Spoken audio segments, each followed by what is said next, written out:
Good morning बच्चों। आज हम रिवीजन करेंगे हिंदी व्याकरण में दो टॉपिक का। तो सबसे पहले हम एकल शब्द का रिवीजन करेंगे। एकल शब्द का बच्चों अर्थ होता है अनेक शब्दों के लिए एक शब्द एकल शब्द कहलाता है।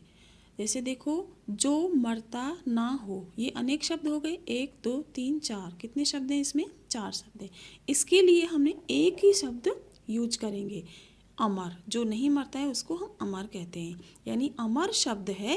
इन चारों शब्दों का अर्थ ही दे रहा है। ठीक है, तो अनेक शब्द ना लिखकर एक शब्द से ही हम उसका अर्थ समझ सकते हैं।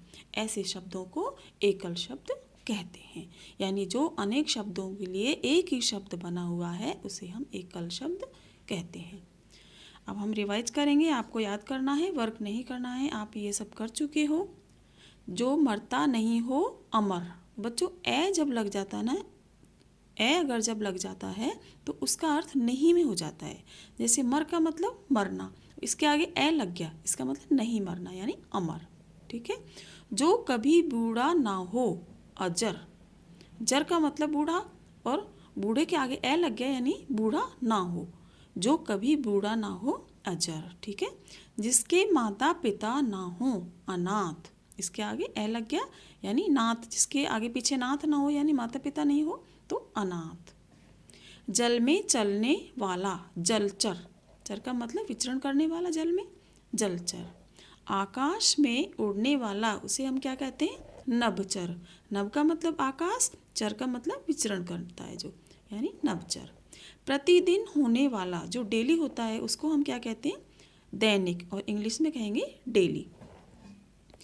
दूसरे का भला करने वाला, जो व्यक्ति दूसरे का भला करता है, परोपकारी। पर का मतलब दूसरे, और उपकार या मतलब भला करना, यानी दूसरे का भला करने वाला। साथ पढ़ने वाला सहपाठी। सह का मतलब साथ, पाठी का मतलब पढ़ने वाला है। सहपाठी साथ पढ़ने वाला।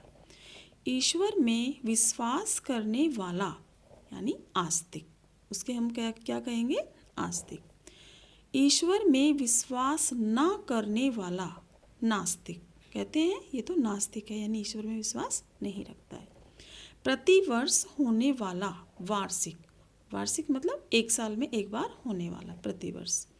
जिसका कोई मूल्य न हो अमूल्य। मूल्य का मतलब मूल्य, और ए लग गया तो मूल्य नहीं हो, यानी अमूल्य। जो पढ़ा लिखा ना हो अनपढ़। अन का मतलब नहीं, और पढ़ का मतलब पढ़ा लिखा। जो पढ़ा लिखा नहीं हो अनपढ़ या फिर निरक्षर भी कहते हैं। सभी पर दया करने वाला। सभी पर दया करने वाला दयालु। जो आलस्य करता हो उसे हम क्या कहते हैं? आलसी। जो डरता ना हो उसे हम क्या कहते हैं? निडर। नी मतलब नहीं, डर का मतलब डर। जो डरता नहीं है निडर। बहुत ही सुंदर देखने योग्य। दर्शनीय। दर्शन का मतलब देखना, और नीय का मतलब योग्य। मिट्टी के बर्तन बनाने वाला हम क्या कहेंगे? उसे कुम्हार। लोहे के औजार बनाने वाला लुहार। लोहा से लोहार। मन को सुंदर लगने वाला मन मोहक। मन का मतलब मन, और मोहक का मतलब अच्छा लगने वाला या सुंदर लगने वाला। ठीक है, ये हमारे एकल शब्द हैं। अब हम बच्चों करते हैं मुहावरों का रिवीजन। ठीक है, कुछ मुहावरे हैं, ज़्यादा नहीं है, 10-15 ही हैं। तो सबसे पहले है 9-2-11 होना। 9-2-11 होना का मतलब भाग जाना। घी के दिए जलाना। घी के दिए यानी बहुत, जब खुशियाँ आती हैं तो घी के दिए जलाए जाते हैं, तो इसका मतलब बहुत ही खुशी मनाना या खुश होना। हवा से बातें करना, यानी हवा जैसे बहुत तेज चलती है, इसका मतलब बहुत तेज दौड़ना। लाल पीला हो जाना, एकदम लाल पीले हो जाते हैं, इसका मतलब जब गुस्सा आता है तो हम कैसे हो जाते हैं? एकदम लाल हो जाते हैं, हमारा मुंह लाल हो जाता है, इसका मतलब बहुत ही क्रोधित होना या क्रोध आना या गुस्सा आना।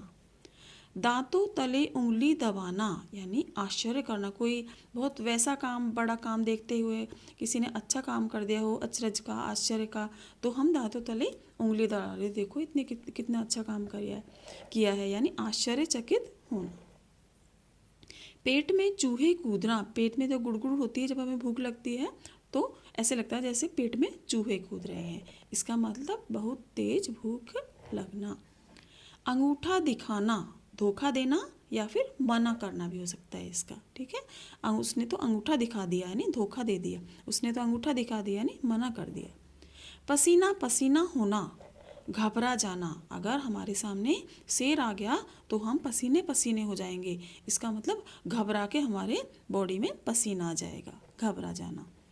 कमर कसना, तुम परीक्षा आ गई है, अब कमर कस लो यानी तैयार हो जाओ एग्जाम की तैयारी के लिए।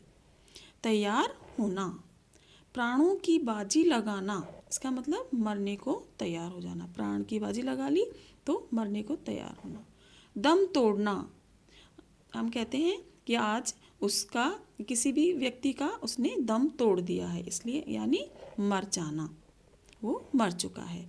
दांत खट्टे करना यानी बुरी तरह हराना या पराजित करना।